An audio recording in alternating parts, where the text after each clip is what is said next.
musharax madaxweyne Puntland 2019 mudane Daahir Miro Jibriil ayaa maanta waxaa si weyn loogu soo dhaweeyay magaalada Buurtinle iyadoo ay soo dhaweyntiisa ka qayb qaateen nabadoono waxgarad dhalinyaro haween iyo maamulka degmada Buurtinle ugu horeynaya gudoomiyaha degmada Buurtinle Maxamed Maxamuud Axmed Buurdibi iyo qaar kamid ah odayaashii nabadoonada degmada Buurtinle waxa ay soo dhaweeyeen musharaxa dabka bahaya dhulka dalacan ololka moodaran dugsiga yeena iskaan fadhiyo damaca loo joogo ragii daahiro u dhaliyay oo duuban baa tahay maanta oo December nin ragii duunka ka ogsoonay doqonna looma sheego iyo nafan daacad ba ahayne waa maalintii la isku daray dirigshikeeni iyo dibna doqotay dalabo dhashiya sidigta doolaa ku soo dhawow daahir mire degmada Buurtinle ninku cusub baahid nin dalka ku cusub baahid nimaan reer Buurtinle aqoon baahid nimaan dalku idin reer Buurtinle aqoon baahid ku soo dhawow dalkaagii degmadaadii dadkii aad taqaynay ku soo dhawow reer Buurtinle saakay degmada Buurtinle warkeedu waa cad yahay ku soo dhawow degmadaadii dadkaagii gurigaagii iyo goboshaadii reer Buurtinle mudane madaxweyne sida runtii 24 saac reer Buurtinle wuxuu ku jiray guluf sidii uu ku soo dhaweyn lahaa ku koolkoolin lahaa adiga iyo marti sharafta kula socota iyo ciidamadaba Puntland ka muuqanaysa ragii u soo halgamay dhaliyada soo gaarsiiyay xilligan iyo waqtigan weeye waa nin wadaniya waa nin daacada waa nin reer Puntland waa haddana waa nin reer muduga waxa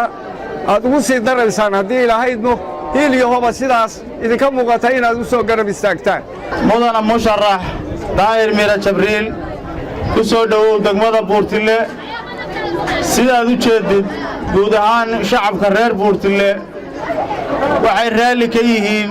musharaxnimadaada waxay ku muujinayaan soo dhaweyn qiimo iyo galgacal leh qofka markuu wax u soo qabto dalkiisa oo u soo huro naftiisa mustaqbalkiisa iyo aayihiisa u soo beerdareeyo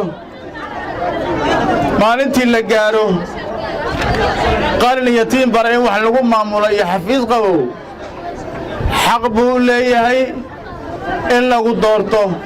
geesta kale musharax madaxweyne Puntland 2019 mudane Daahir Miro Jibriil oo boqolaal shacab kula hadlay kadinka hore ee Hotel Al-Haramayn ayaa uga mahad celiyay soo dhaweyntooda isagoona ku baaqay in la tixgeliyo codka shacabka iyo waliba rabitaankooda Puntland ha guulaysato war waxaan leeyahay qolooyinka kale oo reer Puntland war meeshan waxa jooga dad fiican ay maadag oo waxa weeye oo soo booqda